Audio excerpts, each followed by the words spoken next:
Pencapaian perkembangan anak melalui PAUD Holistik Integratif. Kurikulum PAUD adalah seperangkat rencana dan pengaturan mengenai tujuan, isi, dan bahan pengembangan, serta cara yang digunakan sebagai pedoman penyelenggaraan kegiatan pengembangan untuk mencapai tujuan pendidikan tertentu. Proses pengembangan kurikulum haruslah meliputi 3 dimensi kurikulum, yaitu kurikulum sebagai ide, kurikulum sebagai dokumen, dan kurikulum sebagai proses. Ketiga dimensi kurikulum ini saling berkaitan antara yang satu dengan yang lainnya.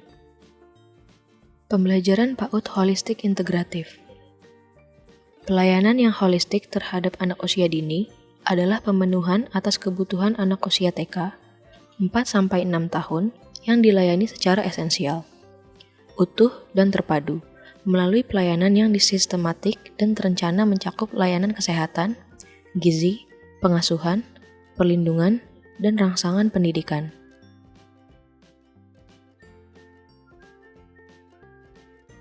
Apa saja jenis pembelajaran bahan ajar PAUD Holistik Integratif?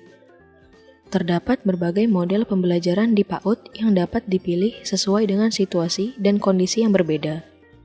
Situasi dan kondisi yang berbeda tersebut mungkin karena letak geografis seperti di daerah pantai, pegunungan, atau dataran rendah, atau juga posisi wilayah seperti perkotaan, pedesaan, ataupun pesisir pantai. Bagaimana penerapan model-model pembelajaran di PAUD?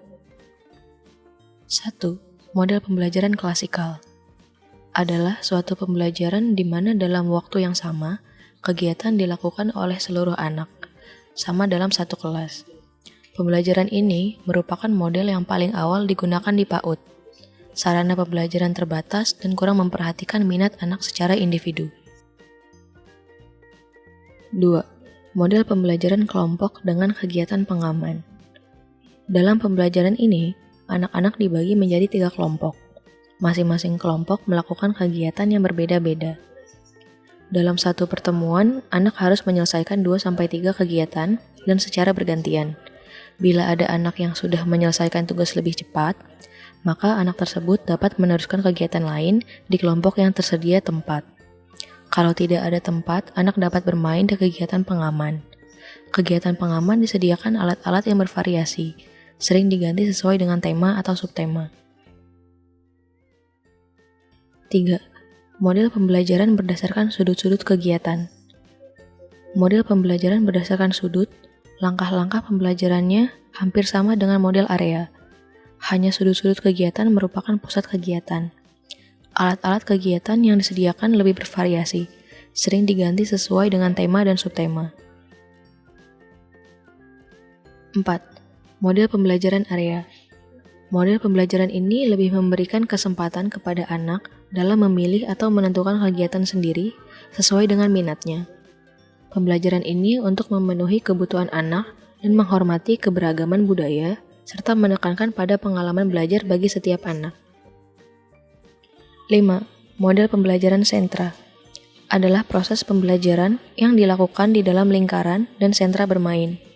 Guru bersama anak duduk dengan posisi melingkar dan saat dalam lingkaran. Guru memberikan pijakan pada anak sebelum dan sesudah bermain. Sentra bermain merupakan area atau zona bermain anak yang dilengkapi alat bermain.